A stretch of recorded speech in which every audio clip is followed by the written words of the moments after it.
ভারতবর্ষের মধ্যে যখন কোনো একটা মানুষ আমাদের বাঙালি যখন আক্রান্ত হচ্ছে, বাংলা ভাষার মানুষ, যারা বাংলায় বসবাস করে বাংলা ভাষী এবং বাংলাভাষী, তাদের ওপর যখন আক্রমণ করা হচ্ছে, তখন এই ভক্তগুলো, অন্ধভক্তগুলো কোথায় থাকছেন?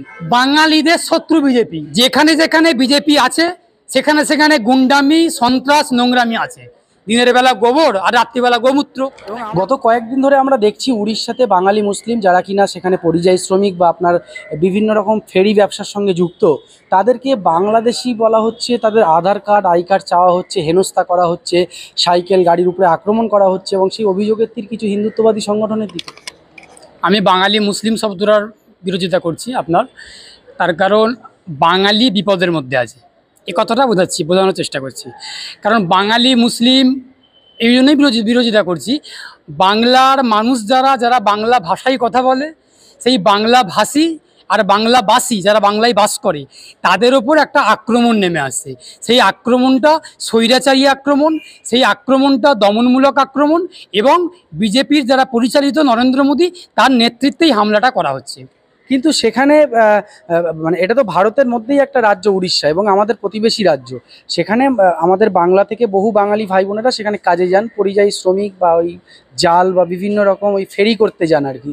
সেখানে তাদেরকে আধার কার্ড চেয়ে হেনস্থা কেন? তারা কি পুলিশ না প্রশাসন না কি? সাধারণ যারা সকালবেলা গোমূত্র খায় আর রাত্রিবেলা গোবর খায়, তারা যখন এই চিৎকার চেঁচামেচি মরা কান্না কাঁদছিলেন যে প্রতিবেশী রাষ্ট্রে, প্রতিবেশী দেশে যখন সংখ্যালঘু হিন্দুদের উপর আক্রমণ করা হচ্ছে, আমি সেই বাংলাদেশের সংখ্যালঘু হিন্দুদের উপর যে আক্রমণ করা হচ্ছে, সেই আক্রমণের তীব্র নিন্দা করছি ভারতের নাগরিক হিসেবে এবং বন্ধু রাষ্ট্রের নাগরিক হিসেবে। আমার তারা সহপ্রতিবেশী, তাদের জন্য সমবেদনা জানাচ্ছি আমি। কিন্তু যারা মরা কান্না করছিলেন, যারা গোমূত্র খেয়ে রাত্রিবেলা গোমূত্র খান, সকালবেলা গোবর খান, তারা যে মরা কান্নাটা করছিলেন, তাদের এখন চোখটা ওই দিকেতে যাওয়া উচিত, উড়িষ্যার দিকে যাওয়া উচিত। কারণ উড়িষ্যা আমার দেশীয় ভূখণ্ডের মধ্যে, আমার ভারতবর্ষের মধ্যে, এই ভারতবর্ষের মধ্যে যখন কোনো একটা মানুষ আমাদের বাঙালি যখন আক্রান্ত হচ্ছে, বাংলা ভাষার মানুষ, যারা বাংলায় বসবাস করে বাংলাভাষী এবং বাংলাভাষী, তাদের ওপর যখন আক্রমণ করা হচ্ছে, তখন এই ভক্তগুলো, অন্ধভক্তগুলো কোথায় থাকছেন? এখন বাংলাদেশের ঘটনা নিয়ে বাংলাদেশের যিনি বর্তমানে প্রধান রয়েছে, অধ্যাপক, নোবেলজয়ী অধ্যাপক ইউনুস খান, উনি বলেছেন যে এই যদি সংখ্যালঘুদের ওপর যে অত্যাচার হচ্ছে, এটা যদি বন্ধ না হয় আমি পদত্যাগ করব। আপনি কি উড়িষ্যার ঘটনার পরিপ্রেক্ষিতে দেখেছেন? আপনারা সংবাদ মাধ্যমে যারা লোকেরা আছেন, এখনো পর্যন্ত উড়িষ্যার মুখ্যমন্ত্রীরও কোনো বক্তব্য সেভাবে পাওয়া যায়নি। পাবেন না তো। এটা আজকে কি এক নতুন ঘটনা নাকি? উড়িষ্যার ঘটনাটা কি নতুন কোনো ঘটনা? এর আগে আমরা উড়িষ্যায় তো বিজেপি নতুন সরকার গঠন করেছে। যেখানে যেখানে বিজেপি আছে সেখানে সেখানে গুন্ডামি, সন্ত্রাস, নোংরামি আছে। কারণ উড়িষ্যার যিনি মুখ্যমন্ত্রী তার নাম মোহন চরণ মাঝি, আর যিনি মোহন ভগবত আছেন, RSS যিনি মোহন ভগবত আছেন, তারই উত্তরসূরি। তাহলে যারই মানে গুন্ডা, সন্ত্রাস, গুন্ডামি, নোংরামি, বাদরামি যত ধরনের আপনি দেখবেন, এই বিজেপি শাসিত রাজ্যগুলো দেখতে পাবেন। ইউপি পাবেন, আপনি উত্তরাখণ্ড পাবেন, আপনি হরিয়ানা পাবেন। কিন্তু এই কাপুরুষের মতো গরিব ফেরিওয়ালা গরিব মানুষের উপরে এই অত্যাচার।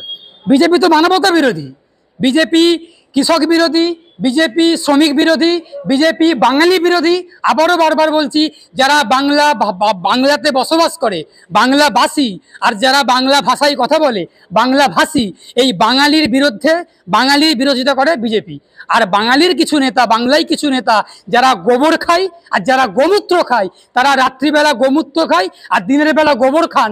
সেই সব মানুষগুলো যারা বাংলাদেশে নিয়ে কথা বলছিলেন, আমি আবারও আমার বক্তব্যের মধ্যে দিয়ে বলছি, বাংলাদেশের সংখ্যালঘু হিন্দুদের ওপর যে আক্রমণটা হচ্ছে বিচ্ছিন্নভাবে, সেই আক্রমণের বিরুদ্ধে আমি বলছি, সেই আক্রমণের তীব্র নিন্দা জানাচ্ছি, ধিক্কার জানাচ্ছি। প্রতিবেশী রাষ্ট্রের নাগরিক হিসেবে একই সঙ্গে বিজেপির বিরোধিতা করছি। উড়িষ্যায় যে বাঙালিদেরকে বেছে বেছে আক্রমণ করা হচ্ছে, বাঙালিদেরকে যেখানে মারা হচ্ছে, বাঙালিদেরকে যেখানে খুন করা হচ্ছে, তার বিরোধিতা করছি। নরেন্দ্র মোদী, শুভেন্দু অধিকারী, সুকান্ত মজুমদার, তাদের বক্তব্য কি? তারা একটা কথাও বলবেন না। তার কারণ ওনারা চান যে বাঙালিদেরকে বেশি করে মারুক, বাঙালিরা বেশি করে অত্যাচারিত হোক, বাঙালিরা বেশি করে নিপীড়িত হোক। তা না হলে বাংলাদেশে যে হিন্দুরা অত্যাচারিত হচ্ছেন, তাদের জন্য সীমান্তর গেট খুলে দেওয়া হচ্ছে না কেন? তুমি তো নরেন্দ্র মোদী, তো আপনি তো খুব বড় হিন্দু প্রেমী, আপনি হিন্দুদের রক্ষক। আপনি স্বঘোষিত বা অঘোষিত, অলিখিত বা বেলিখিত হোক না কেন, আপনি এমন করে প্রমাণ করার চেষ্টা করেন যে আমি হিন্দু ধর্মের রক্ষক, অ্যাকচুয়ালি হিন্দু শুভেন্দু অধিকারী তো বলেছেন যে 1 কোটি আবারও 1 কোটি বাংলাদেশি হিন্দু যারা আবারও অনুপ্রবেশ হতে চলেছে। ওনার পৈতৃক সম্পত্তি নাকি বাংলাটা? বাংলাটা কি শিশির অধিকারী, শুভেন্দু অধিকারীর পৈতৃক সম্পত্তি নাকি? উত্তরাধিকার সূত্রে পাওয়া নাকি? এখানে 1 কোটি বাংলাদেশ থেকে ঢুকে যাবে, তাকে স্থান দেওয়া হবে? কোনো কারণে কোনো অর্থেই এটা শরণার্থী হিসেবে আসতে পারে, তাদেরকে নির্দিষ্ট আইন কানুনে রাখা হবে, আবার নির্দিষ্ট আইন মেনে তাদেরকে তাদের দেশে ফিরিয়ে দেওয়া হবে। কিন্তু শুভেন্দু অধিকারী যে কথাগুলো বলছেন, উস্কানি দেওয়ার চেষ্টা করছেন, ওনার যিনি গার্জিয়ান দিল্লিতে আছেন নরেন্দ্র মোদী, অমিত শাহ, তারা তো অন্য কথা বলছেন। কিন্তু কিন্তু শুভেন্দু অধিকারী তো এই রাজ্যের বিরোধী দলনেতা, বিধানসভার বিরোধী দলনেতা। রাজ্যের যে কোনো বিষয় নিয়ে তিনি তার বক্তব্য শোনা যায়, কিন্তু উড়িষ্যাতে এই রাজ্যের বাঙালি ভাইরা যারা ওখানে ফেরি করতেন, পরিযায়ী শ্রমিক, তাদের উপরে যে অত্যাচার হচ্ছে বা হেনস্থা করা হচ্ছে, বাংলাদেশি তকমা দিয়ে দেওয়া হচ্ছে সরাসরি, সেটা নিয়ে শুভেন্দু অধিকারী বা বিজেপির কোনো নেতার বক্তব্য এখনো পাওয়া যায়নি। পাবেন না। যতদিন পর্যন্ত বিজেপির অস্তিত্ব এই ভারতবর্ষে বাংলার মাটিতে আছে, ততদিন পর্যন্ত যত রকমের নোংরামি, খুন, সন্ত্রাস, রাহাজানি, লুট তরাজ যা কিছু হবে, এর পরিপ্রেক্ষিতে আপনি বিজেপির কোনো নেতাকে একটা কথা বলতে শুনতে পাবেন না। কোনো কথা ওনারা বলবেন না। তার কারণ বিজেপি দলটা সন্ত্রাসের মধ্যে দিয়ে ওদের জন্ম। বিজেপি দলটা সন্ত্রাসকে ভালোবাসে, সন্ত্রাসকে নিয়ে আঁকড়ে ধরে থাকে। ইউপি আপনারা দেখেননি, আপনারা দেখেছেন। সংবাদ মাধ্যম আছেন আপনারা, আপনাদের প্রতি আমাদের একটা জিনিসে খুব অভিমান হয়, রাগ হয়, যে আপনারা হক কথাটা বলতে পারেন না। আপনাদের টিকিটা কোথাও একটা বাধা থাকে। আপনারা ইউপি নিয়ে একটা কথা বলেন না।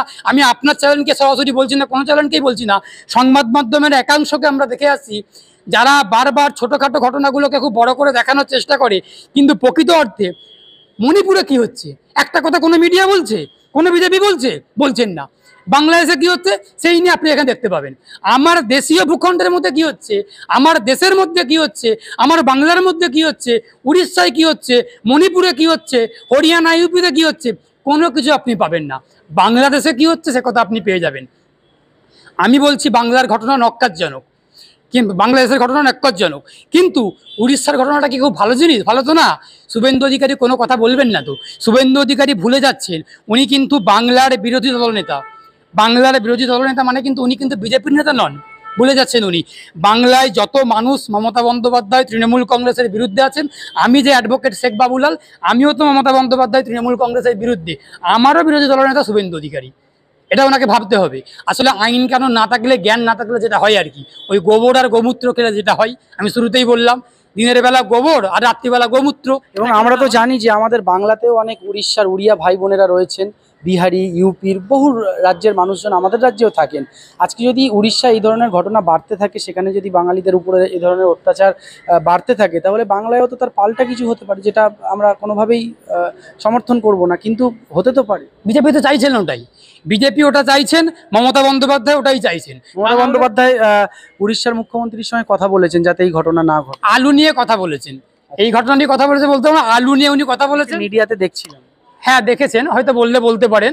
এখন তো উনি তো অনেক কথাই বলেন, ওনাকে নাকি উনি তো বিভিন্ন কিছুই কথা বলেন, যে কথাগুলোর কোনো অস্তিত্ব থাকে না। কারণ মিথ্যা কথাতে যদি কোনো নোবেল থাকতো, যেমন শান্তিতে নোবেল পান, অর্থনীতিতে নোবেল পান, যদি মিথ্যা কথায় কোনো নোবেল থাকতেন, মমতা বন্দ্যোপাধ্যায় নোবেলটা আগে পেতেন। এটা আমি বলতে পারি, হলফ করে বলতে পারি। এখন উড়িষ্যার মুখ্যমন্ত্রীর সঙ্গে কি নিয়ে কথা হয়েছে আমার জানা নেই, তবে যতটা শুনেছি উনি আলু নিয়ে কথা বলেছেন। আলু যাতায়াত করছে না, আলুর গাড়ি বন্ধ রাখা হচ্ছে, আটক রাখা হচ্ছে, এইসবগুলো নিয়ে কথা বলেছেন। এখন বাংলার যদি একটা অস্থিরতা তৈরি হয়, বাংলার যদি একটা রাজনৈতিক অস্থিরতা তৈরি হয়, সেইটা ট্যাকেল করার মতো ক্ষমতা বাংলার প্রশাসনের নেই। এখন বাংলার তৃণমূল কংগ্রেস আর বিজেপি এরা মিলেমিশে চাইছে যে একটা ধর্মীয় একটা মেরুকরণ তৈরি করার চেষ্টা করছে। এই যে বাঙালি আর উড়িয়া, এতদিন পর্যন্ত বিজেপি হিন্দু মুসলমান করতেন, তখন কিছু কিছু আমাদের যারা বাঙালি হিন্দু সম্প্রদায়ভুক্ত ভাই বোনেরা আছেন, তারা খুব লাফালাফি করছিলেন, ভাবছিলেন এই তো বা ভালোই তো হচ্ছে, মুসলিমদেরকে দিচ্ছে। কিন্তু প্রকৃত অর্থে বাঙালিদের শত্রু বিজেপি। আমি আবারও আমার বক্তব্য বলছি, বাংলাবাসী আর বাংলা ভাষী, এই দুটো যারা বাংলা ভাষায় কথা বলে আর যারা বাংলায় বাস করে, এদের শত্রু বিজেপি।